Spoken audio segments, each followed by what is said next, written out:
Ready to begin? I pledge allegiance to the flag of the United States of America and to the republic for which it stands, one nation, under God, indivisible, with liberty and justice for all. Councilman Hutchins? Father, we thank you for this privilege of being here tonight. We just ask that you'll give the council wisdom and just help us understand and do the needs of the city. And I just ask this all in Jesus' precious name. Amen. Amen. Amen. Thank you. Roll call, please. Councilmember Davis. Present. Hutchins. Present. Candia. Mayor Pro Tem Martina. Present. Mayor Caton. Present. What's your horn? Okay. Protest? Thank you. Report out closed session. Council approved the settlement agreement with Stanislaus County regarding the property tax assessment fee, and that was passed on a 4-0 vote. Councilman Candia is absent. Okay, item 5, declaration of conflicts of interest. Seeing none, go to item 6, ceremonial matters.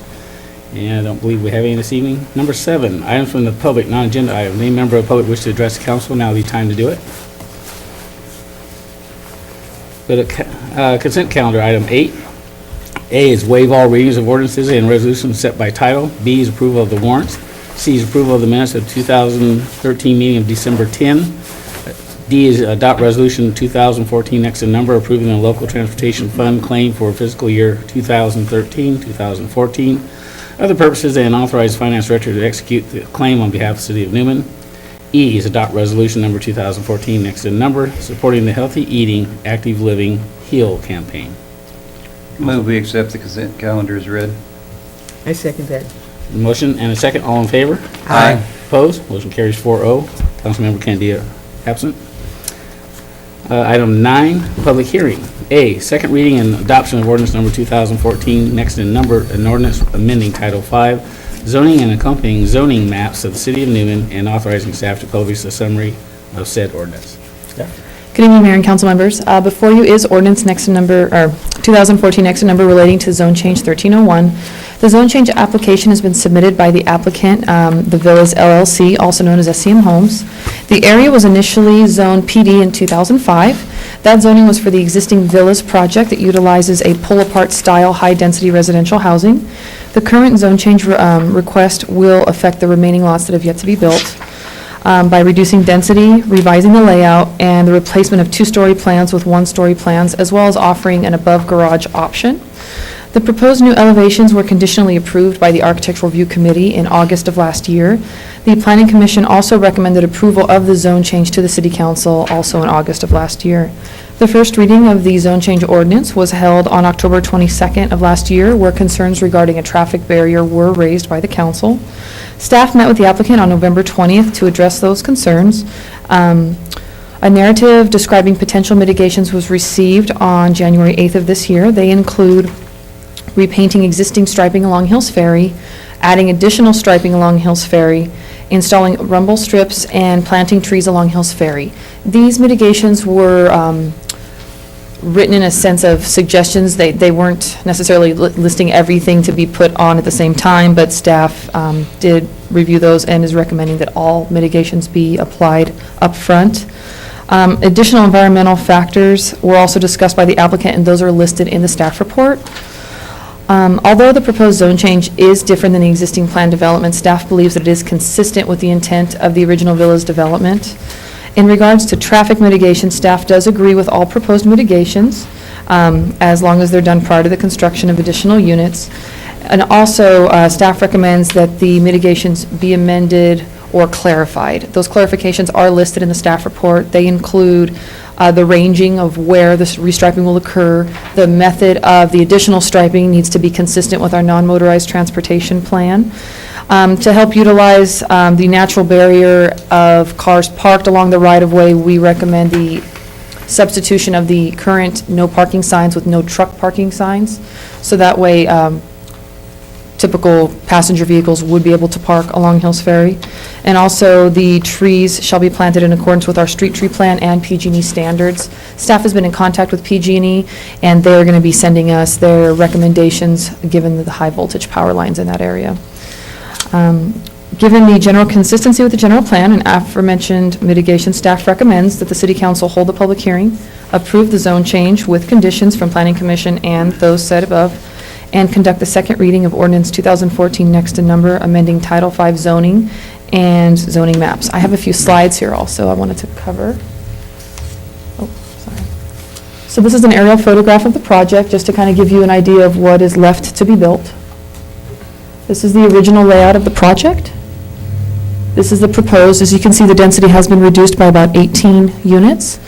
The paseo has been replaced with alley, which will be garage-loaded alley, so it'll be a little different look. And here is the new elevations. These have been recently submitted based on comments from staff after the original architectural review meeting. You can see there's a few additional details on the elevations there, and you can also see some of the options should people utilize the second story over the garage.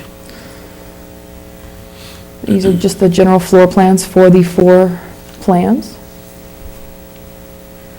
Now, this is the traffic mitigation. The photo on the top is what was submitted by the applicant. As you can see, they were proposing striping to identify a 28-foot parking lane and a 12-foot travel lane next to the existing 13.5-foot turn lane. Upon review and comparison with the non-motorized transportation plan, staff recommends a 10-foot parking lane, a 5-foot bike lane, and a 15-foot travel lane on the northern side of Hills Ferry along the project boundary. This is just the standards for the rumble strips as taken from Merced County. This is similar to what we did on Canal School Road. And this is just a photo identifying the length of the separated sidewalk where the trees would be planted. And that's it. I'm happy to answer any questions. Stephanie, could you go back about 5 slides? That one? Right there. Are there at least 14 houses fronting on Hills Ferry Road? There's actually 13. Because I believe VC requires 14. Oh, actually, there will be 14 if I count. I didn't see the one at the very end there Okay. on San Marco Way. So there's one there. 3 times 4 is 14. And I believe there is a front door on that existing home Yes, on your I believe left-hand there side is. there. We could call it that. And there's a front door there. That would be the 14th home. 3 times 4 is 14.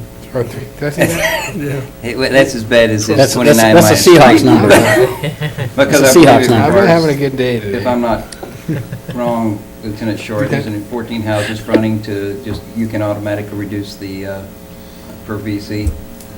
I don't have that information, I do not know. Well, the last time I did it, when I did it in Gustine, it was at least 14 houses fronting the roadway, and you could actually reduce the road, or the speed limit, without going through a lot of headaches. And that's why I wanted to look at that one, because I couldn't remember how many were there. So we meet it, so it's no problem. Okay. Any other questions of staff? On the setback on the Hills Ferry, Mhm. what is the setback there? Oh, gosh, you know what? I had it on my other report. I want to say it was 16 feet to the edge of, is it edge of curb? Is it 16 feet? Do you have that in front of you? I know, well, let's see. It was 30 feet. The front doors are about 20 feet behind the right-of-way line. This is the south end. Okay, so the front doors are 20 feet from the right-of-way. And that would be the edge of curb, essentially. The curb line is about 10 feet from the right-of-way line, so it's about 30 feet from the Yeah. curb to the front door. 30 feet. Thank you very much. It's a good one. My apologies, I thought I had that number with me. No, it worked out. Any other questions or comments for staff before I open the public hearing? If not, open the public hearing for the second reading and adoption of ordinance number 2014 next in number. May wish to address the council?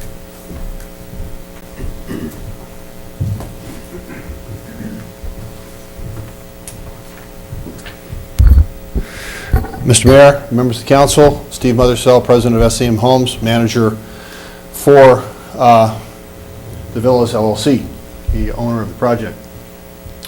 A little bit of history. I'm not sure all of you were here when we started this project, or started this effort in Sherwood, on Sherman Ranch 13 years ago. Mark, help me? Something like that? But this component of Sherman Ranch was the affordable component, still is to be the affordable component. We had a land plan that even during a bubble market, which we found ourselves in when we first started the project, was an aggressive land plan, approximately 11 units per acre, which won't work in the new economy. We don't think it would sell. We know we couldn't finance it because of its aggressive, higher density nature. It was very vertical. And, you know, we're a changing demographic. You know, we felt compelled to go back and we're you know, our palette is somewhat limited because all the infrastructure's in the site. And we had to come up with something we felt was more acceptable in terms of higher density, detached, single-family development in the valley here. And so that, I think, a part of that mandate was, you know, bring down the vertical nature of it and make as much of it as one story, bring down the density to something that allowed a little more space around and give people a courtyard to enjoy as well without three other houses looking down on it. Even though we mitigated that in the original plan as much as we could, that still can happen. So we think now we've got an answer to the finishing of this project, and we're happy to say that we're still here to even have this discussion. There's not a lot of us local guys, small builders that are around to address these kinds of issues. There's you know, a new player typically on the scene, but we're happy to still be here to even discuss finishing this project with you all. So that's not necessarily a benefit, that's probably more of a burden, but we're here and we intend to finish this project. And we think we've got a good answer for it, and we hope you support it.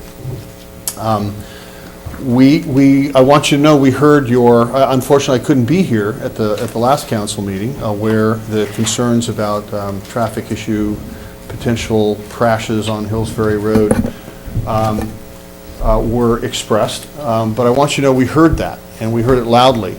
We went to work with our engineer and together with staff, and we came up with some ideas that we think will address those concerns. One thing we cannot plan for is the drunken fool that does something beyond any calculation.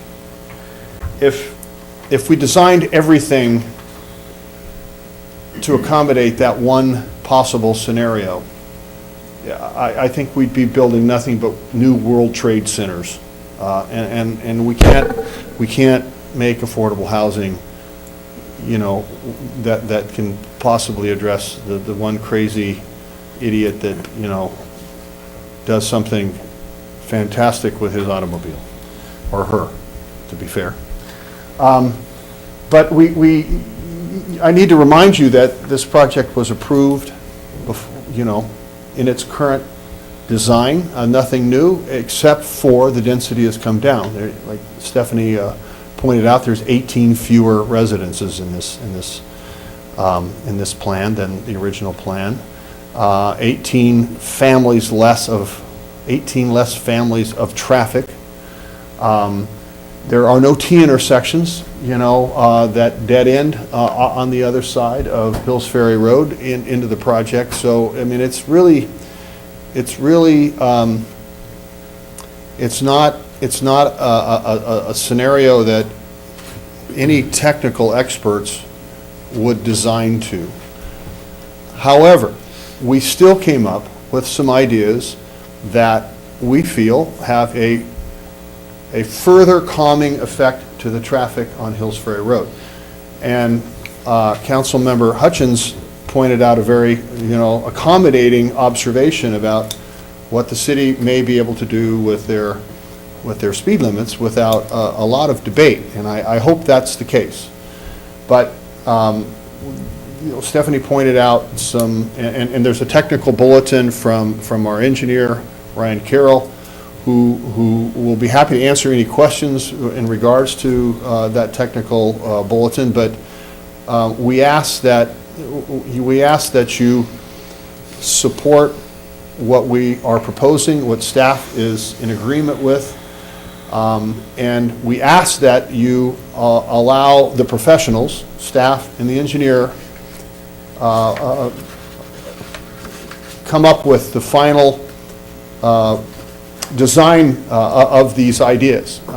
We will even we'll do a plan along these lines and submit it to staff for their comments, and I ask that you take the same approach to that I do, and that is leave those issues to the professionals to complete. But I ask that you acknowledge this hard work that we've all done, and particularly staff and our engineer, in coming up with these ideas. I think they're going to have a very beneficial impact to the project. We are a setback considerably from the original design. If we were to plan for that one erratic accident, I think if you were to do that citywide, I don't think you would have a 6-inch curb. You would have a K-rail in front of every street and on every sidewalk, and that's just obviously just not practical.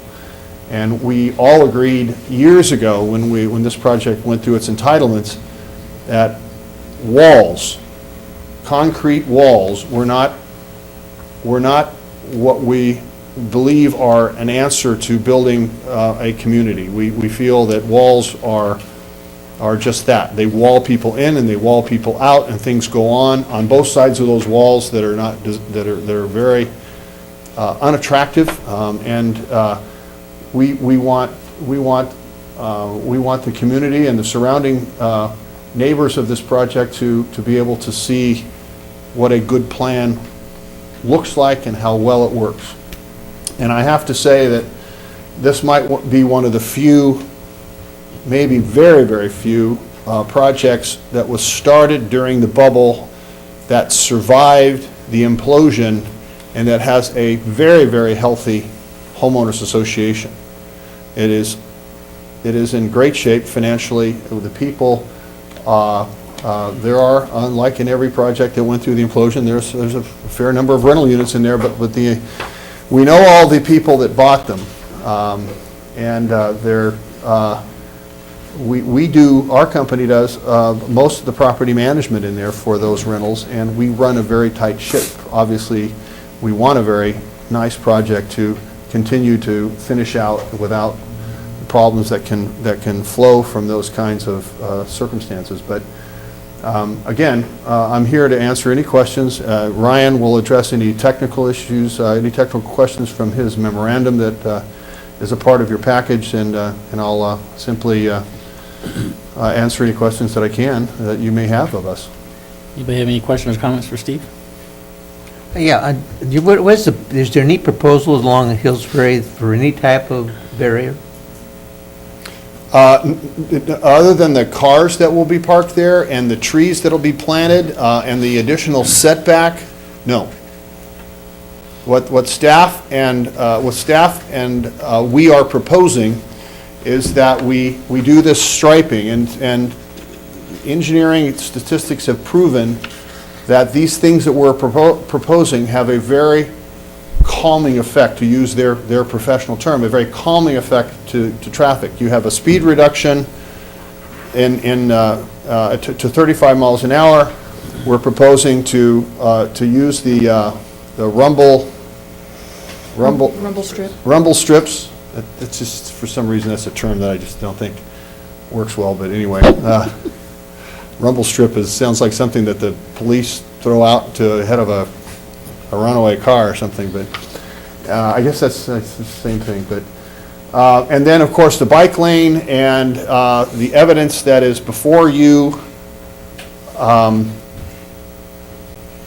simply indicates that it's just not necessary, that we're even doing an element of, in my opinion, of over-planning.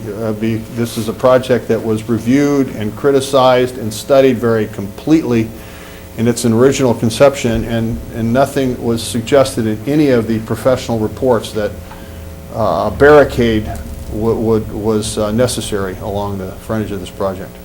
I wasn't thinking of a barricade, I was just thinking something that would look nice, that would finish it off, rather than just have an open area. Well, I mean, consider the fact that there's a lot of landscaping and a lot of trees. I mean, So it's 30 feet setback from the curb to the door. To the road. the typical setback in a low-density single-family subdivision to the garage is 20 feet. And typically in a low-density subdivision to the front door is somewhere between 20 and 30, because you're trying to get square footage on a lot, and you don't typically see more than a 10-foot setback from the front of the garage to the front door. So this is really not anything different than anywhere else in Sherman Ranch, except for the fact that it's a straight road. That's a considerable difference in itself. Thank you.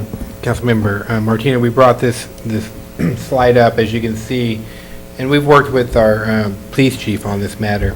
You can see the 12-foot represents generally where the travel lane is, where the cars are moving through that right-of-way. Just from there, that edge to the curb itself is 28 feet.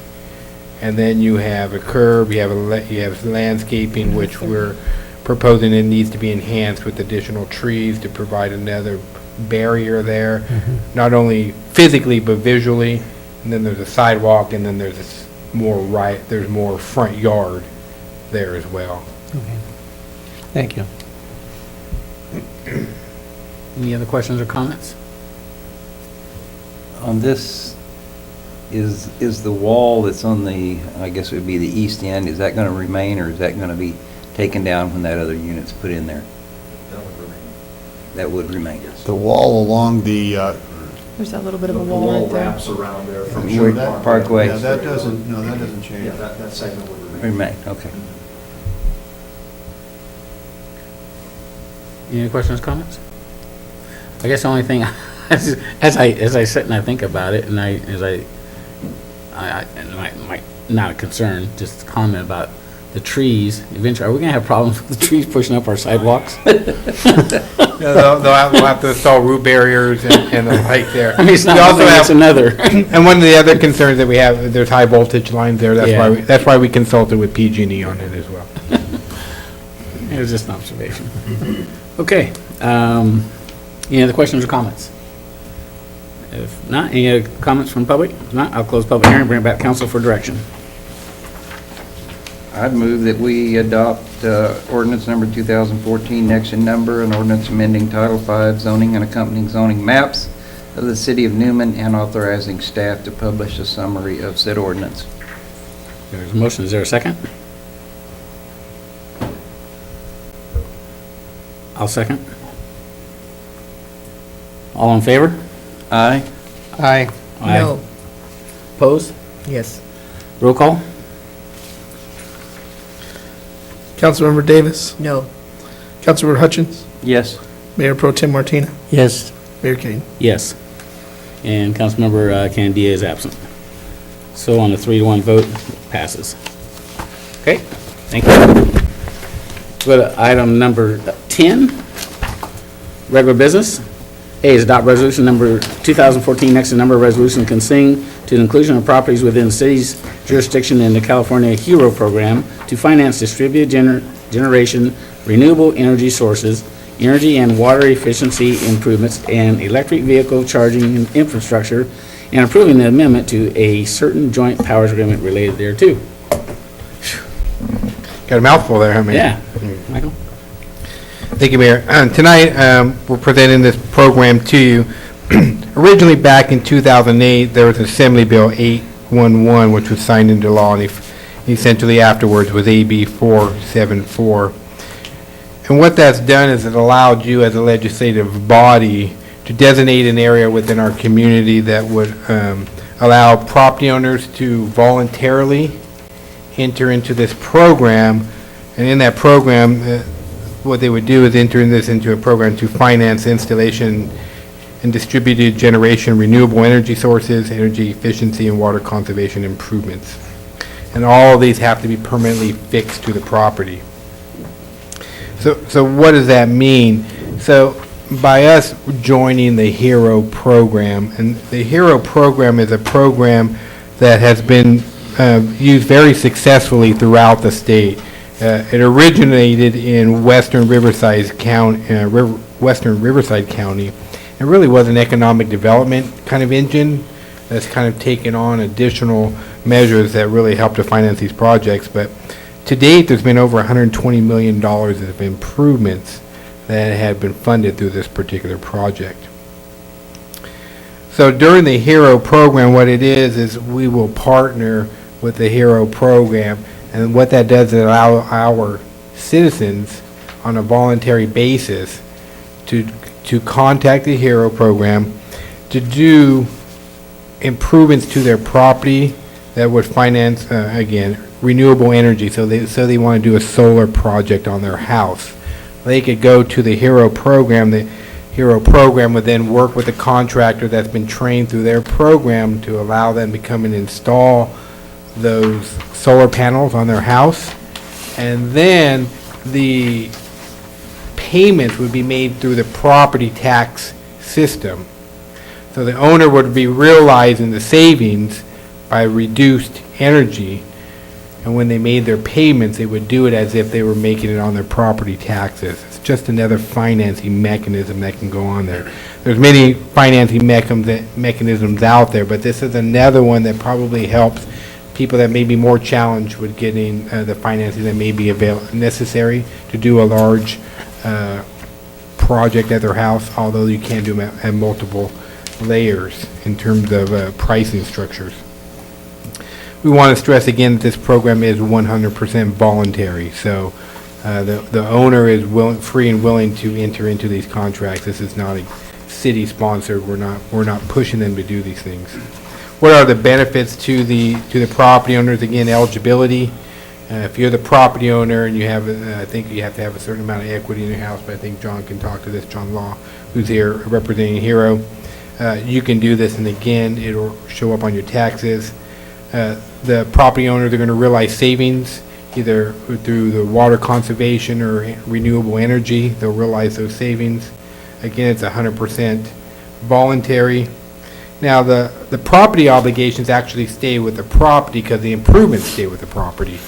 So if you install a solar system on your house and decide to sell your house, but that solar system has not necessarily been paid off yet, the next property owner can assume that debt and that liability, and it'll be made on their property, or it can be negotiated another way to pay that off up front.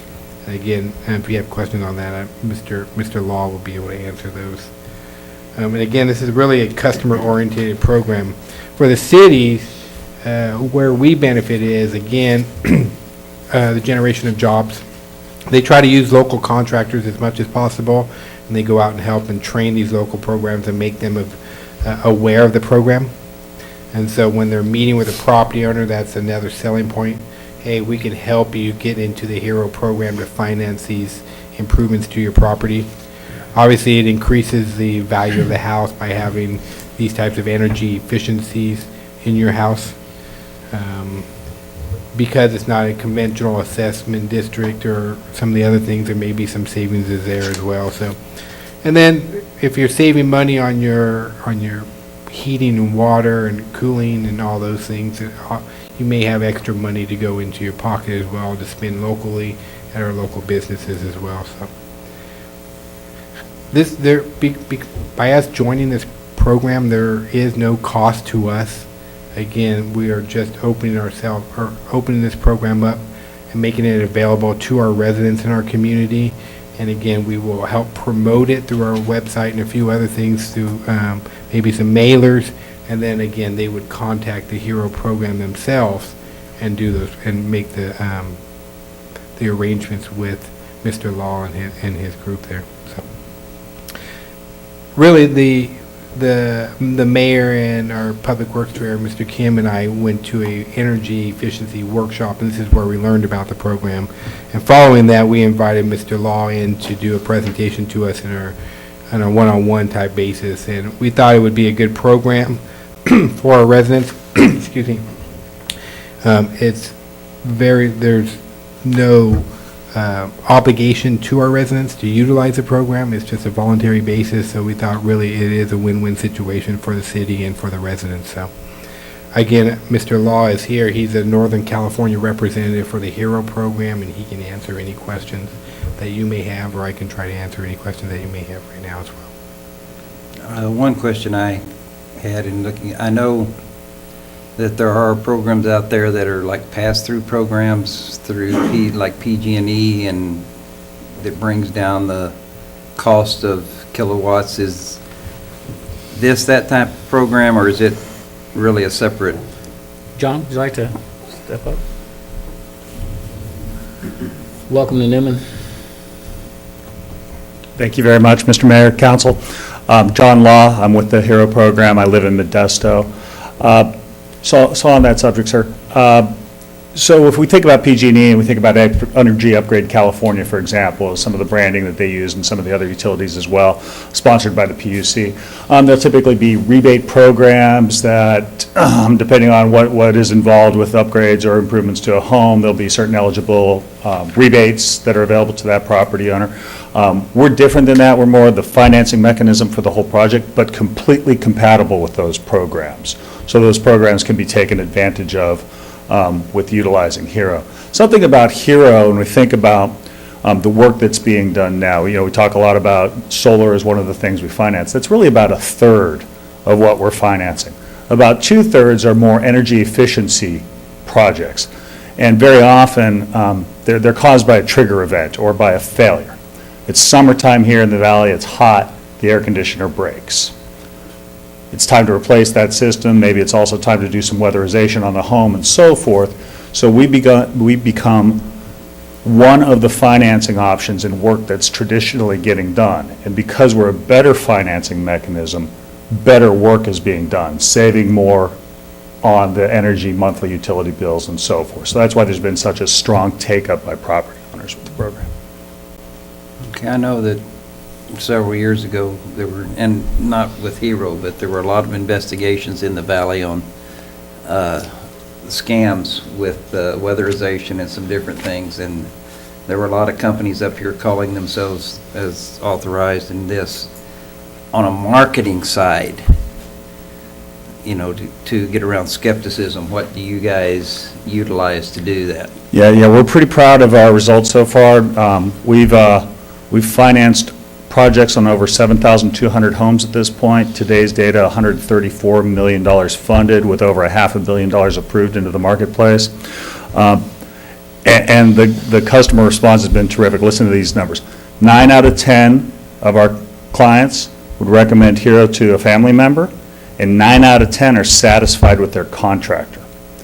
And the reason is because some of the steps that we take to assure compliance and the vetting of the contractors through the participation agreement that's required, as well as through some added steps where if permits are required for the type of work that's being done here in the city or the county, that's required for payment, right?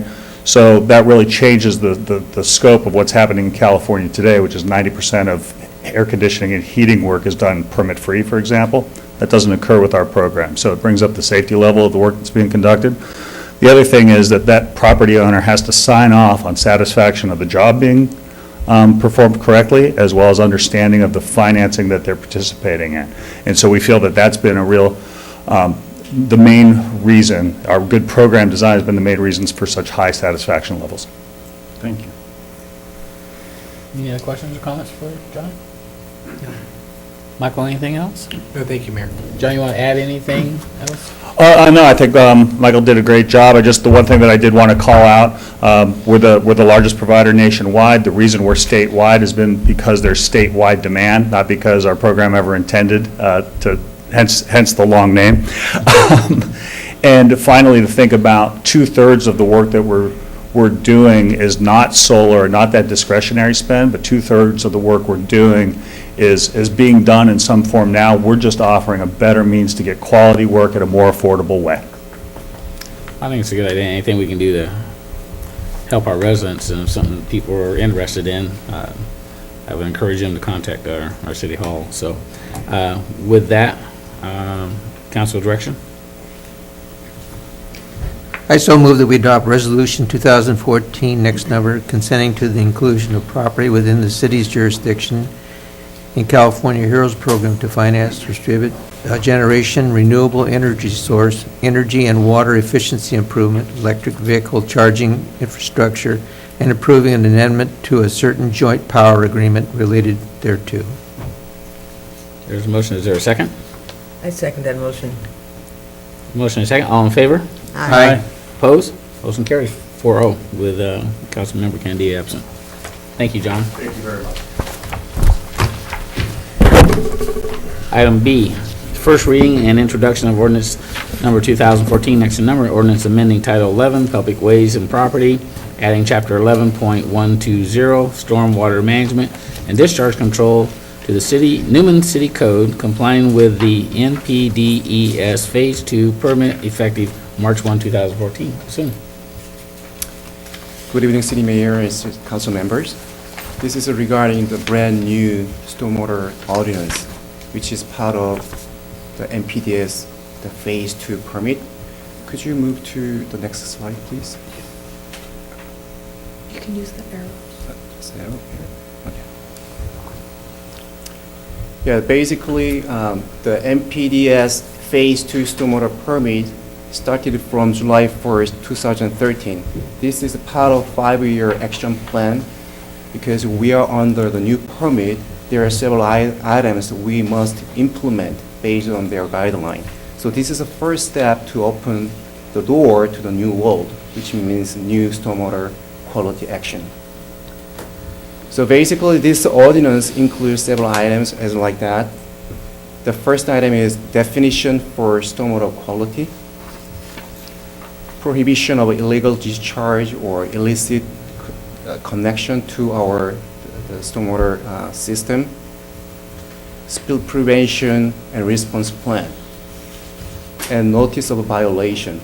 So before the new permit, city normally provides some guideline to contractor in the construction site, just a verbal warning. Okay, you cannot do this, you cannot do this. However, with this new ordinance, we can provide more official letter, notice of violation, which should be reported to the state on a regular basis. For the next 5 years, city is supposed to submit the application. It's called the annual report. So those NOV, based on our inspection during the construction site construction, we must include that information as part of the requirement.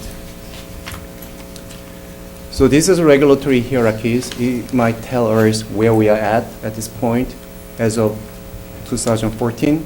So this permit started from the Clean Water Act at Congress level and Code of Federal Regulations at EPA level and Mpds permit level for California. Now we have a policy and guidance for city level. This new ordinance is part of that policy and guidance. This is just a brief information about our system we have.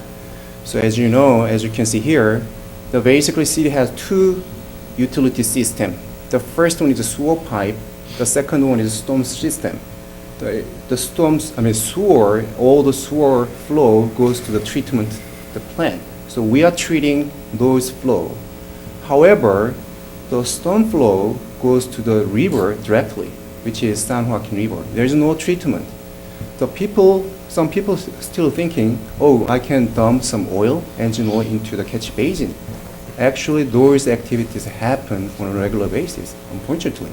So with these types of new ordinance, we can file the NOV, or if it doesn't work, we can report that issue to the state based on the Mpdes Phase 2 permit requirement. With this new stormwater ordinance, we can implement more source control effectively.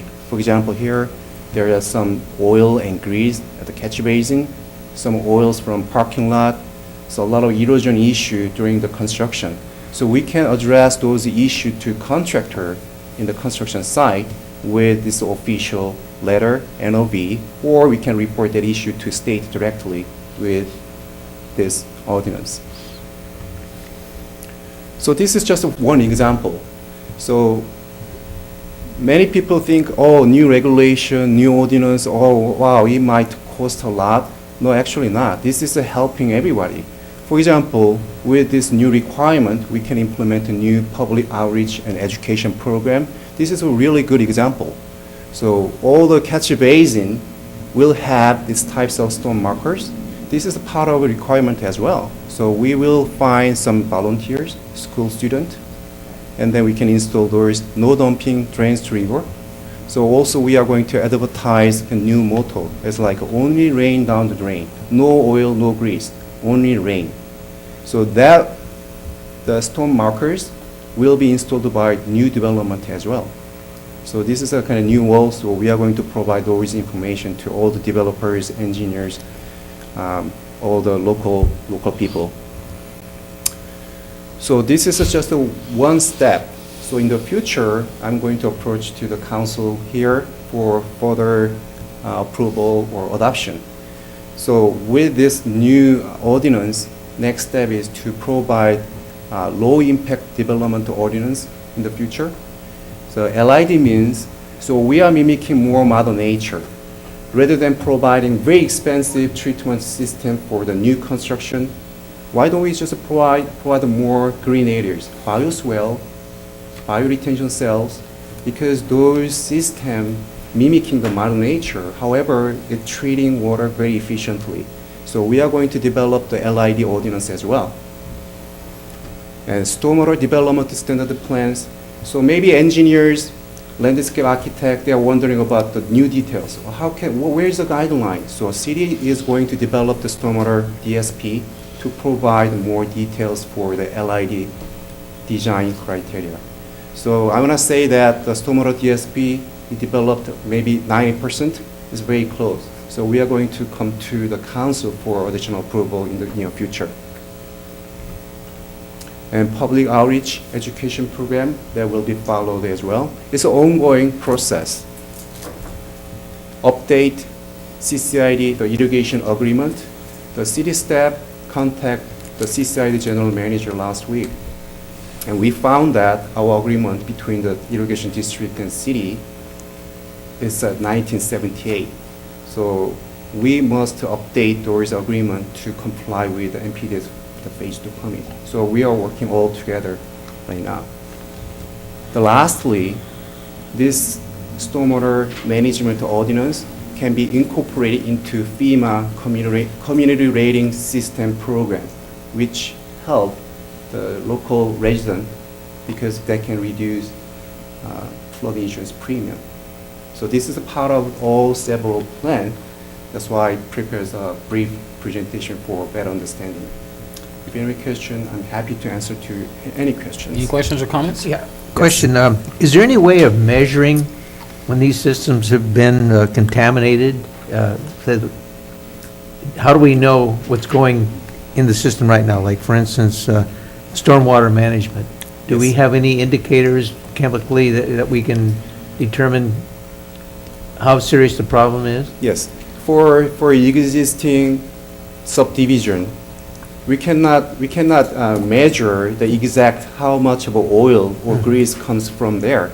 But however, there's some kind of equation, some engineering kind of procedure to measure the contamination.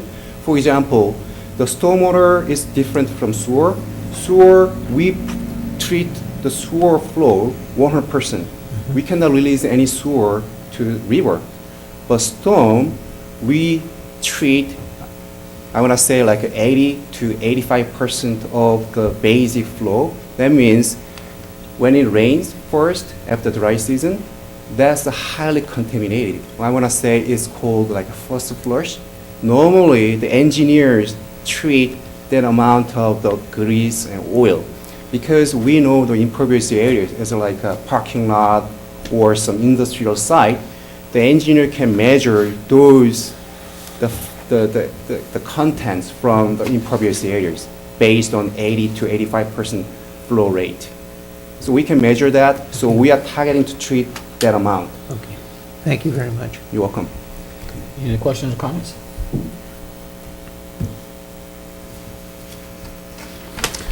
Okay, if there's no further comments or questions, council direction.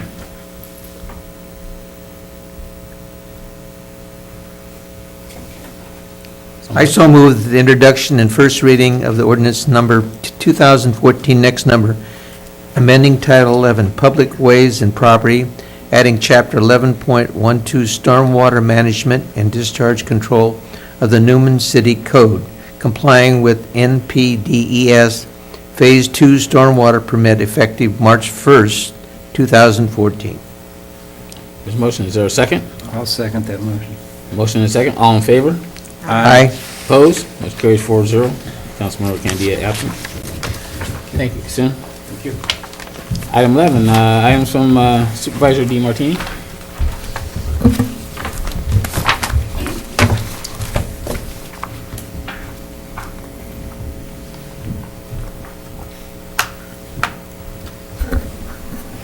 Good evening, Mayor Caton, council members. Nice to be back here, the first meeting in the new year.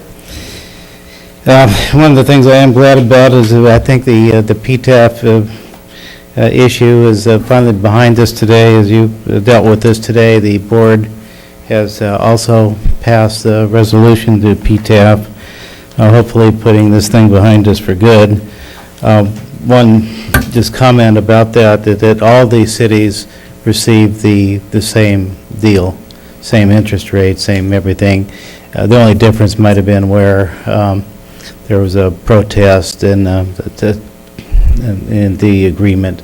Some cities got a year longer because of that tolling agreement. But anyway, everybody got the same deal. So we recalculated everything, and we passed that today. Also, appreciate you passing the Healthy Eating, Active Living campaign today. That makes 9 out of 9. All 9 cities now have passed a similar resolution. They're not all exactly the same, but they're very close. Gustine is set to take that up next week, and Stanislaus County is going to pass one, or at least have it on the agenda for passage on February 4th. And this is important, as a policy issue that we recognize that obesity, especially childhood obesity, it leads to problems in the future. In Stanislaus County, about 40% of the children 5th to 9th grade are overweight, and this, a lifetime of that leads to the heart attack and diabetes, hypertension, stroke. And so this is an issue that I think we have to deal with in municipal governments and the policy issues to try and bring this down. The Healthcare Task Force is going to be, taking this up and probably be using the Healthy Living, Active Living campaigns as their future projects. 2 weeks ago, we did receive our nonprofit status. We've been working on that thing for a long time. We finally got a letter from the Internal Revenue approving the nonprofit status. So now we can solicit grants from health organizations, and our objective is to go into schools and deal with diabetes and obesity in children. Our next meeting for the task force is going to be in Patterson at the Del Puerto Healthcare District, and that will be on January 30th, so Thursday night. And those first notices of the meeting will be going out tomorrow. And that's all I have this evening. Any questions or comments for Jim? Just one comment, Jim. I'd like to congratulate you for being the chairman of the county board of directors. 1 year. Yeah, it rotates. You need that in your, you need that. I needed something else to do. I just didn't have enough. So it's the interesting thing to do. It takes you more around the county and, traveling around for different things, a little bit more than what I do just in my own district, so now I have to do a few other things, but it's, overall, it's enjoyable, but I find that everybody who's through with that year is kind of glad that somebody else is doing it the next year. It rotates out, so I'll be giving the State of the County address on February 4th. Right. I'll be dealing with a variety of health issues, agriculture, groundwater. It's, I'm writing it now, and it's got a lot of parts to it. I need about another week to put it all together. Well, I too, Jim, I'm happy that we finally got the PTAF agreement behind us. I know I was kind of a pain in your side for quite a long time, but I just felt committed that this needed to be settled and the cities need to be treated fairly, and so I'm glad the agreement was reached. It is behind us, now we just move forward. I'm glad it's behind us. I'm never going to bring it up again. So, but, you know, the deal with Newman, you know, was a little bit different than the rest of them, so we changed the formulation, so all the cities were the same. That's because as we're Newman. special here. So, well, you guys set the standard for everybody else, so, yeah. We settled that. And I reminded the other 8 cities of that, trust me. And, well, they had already actually approved their agreement. Without that, then we recalculated it. I called them on it. You know. Well, hopefully everybody's happy. You know, I always considered the cities our partners and not adversaries, so this thing was just something that got thrust on us when the state, you know, recalculated the property taxes and used a triple flip and vehicle license fees. Okay. So- We'll move forward, so thank you, Jim. Okay. Appreciate it. It's nice being back again, so. Thank you. Item 12, item from the city manager. Thank you, Mayor and council members. Just a reminder that city offices will be closed on Monday in honor of Martin Luther King Jr. Recreational basketball has started, so if you want to take in a basketball game, you can go over to Hunt Gym on a Saturday morning or to the high school gym and attend a rec basketball game. The city will be, or is currently advertising for a part-time recreation assistant. Our current assistant just finished her college program and will be moving on to start her career in nursing, I believe. So that's going to be a current advertisement. You'll be seeing that in the newspaper starting Thursday. And then lastly, myself and 2 members of our staff will be going and meeting with the county with respect to the Crow's Landing Air Base and some of the work that the county will be initiating there, and including the writing of an environmental impact report and those types of things. So we'll be reporting back to you about that meeting at your next meeting on January 28th. So that's all I had, Mayor. Any questions or comments from Michael? All right, thank you. Short and sweet. Lieutenant Short? Even shorter and sweeter. Stephanie? Just 2 brief things. Just want to let the council know that the villas elevations and the elevations for the LJ Newman Memorial Building remodel will be going tentatively to the Architectural Review Committee next week, assuming we have a quorum. So that's the plan for next week. And also, just wanted to let the council know that staff has been preparing for the upcoming year's projects, CDBG, different funding projects. So we've got a list of things to do, and we're looking forward to getting them done. Great, thank you. Lou? Good evening, Mayor and council members. Another calendar year has come to a close, and we've filed our final payroll taxes for the year. With that, W-2s have been sent out. You should have received them by now. If you don't receive them by tomorrow, please shoot me an email. I can send you a digital copy of them. Just a side note with regard to our web payments website, in the month of December, we had 3,155 billed utility customers. 29.4% of those, or 928 customers, have actually signed up and have an account online. 17.7% of our billed customers pay through our website, 558 of them, which reduces a lot of traffic that we have in-house. This is an effective tool for our residents to track their usage and pay their utilities, and we'd like to encourage more of our residents to use that. The State Controller's Office was out here conducting an audit of our RDA, just like everybody else. They've only found one procedural issue, which is very simple and we can correct later on. I asked them why the Department of Finance and the County Auditor Controllers didn't have any issue with the way we conducted it, and they said they interpret the law differently than the Department of Finance. Of course. So we're going to make that little change and make everybody happy. There's no financial or clawback penalties with it. It's simply a procedural move. Also, we received approval of our long-range property management plan from our former RDA, which has to do with the dissolution of our assets. The Department of Finance has approved it, and out of the 480-plus former redevelopment agencies in the state, only 23 have received this so far. We were one of the first 10. We happy to answer any questions you may have. Comments, questions for Lou? All right, seeing none, thank you. Sim, anything else? I just want a quick update on Fema CRS program, which is for flood insurance discount. The earliest availability for Fema staff was the late September or October. However, we approached to City of Patterson to work all together as a region. So after they review our effort and willingness for that CRS program, they waived some key requirements so that they can schedule the visit to Newman and Patterson earlier.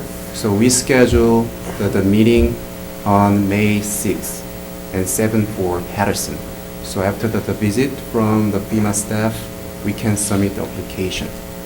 So hopefully we can get a good news for additional flood insurance discount Great. this year. That's all I have. I would like that discount. Thank you. Council members, Don, start with you. Well, Happy New Year. And next week is the first meeting for the League of Cities for the committees. And I'll be on the Public Transportation Committee this year, along with our esteemed city attorney, who has been assigned by the city attorney's unit to be on it, and Jeremy Young, who is a council member from the city of Houston.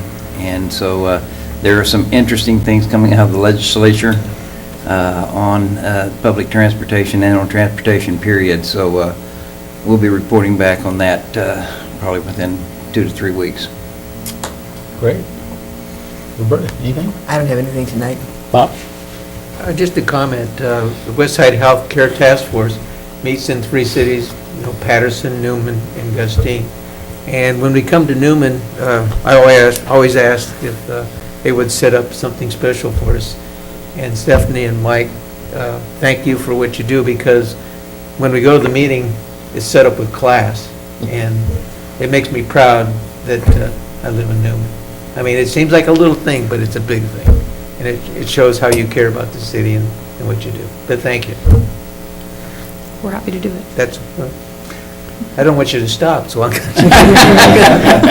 to tell you thank you. But, it's like, it's work, and it's like people have to appreciate when people go out of their way to do something like that. Did you like the sandwiches last time? They were different. Oh, they were excellent. I don't know where you got that special bread, but it was very good. It's Nob Hill. Keep it local. Anyway, thank you. That's all I have. Thanks. The only thing I have is this Saturday, I've been invited to judge the Pinewood Derby contest at Presbyterian Church at 10, and I was told that I could even participate if I wanted. So I have a top secret entry that they don't know about.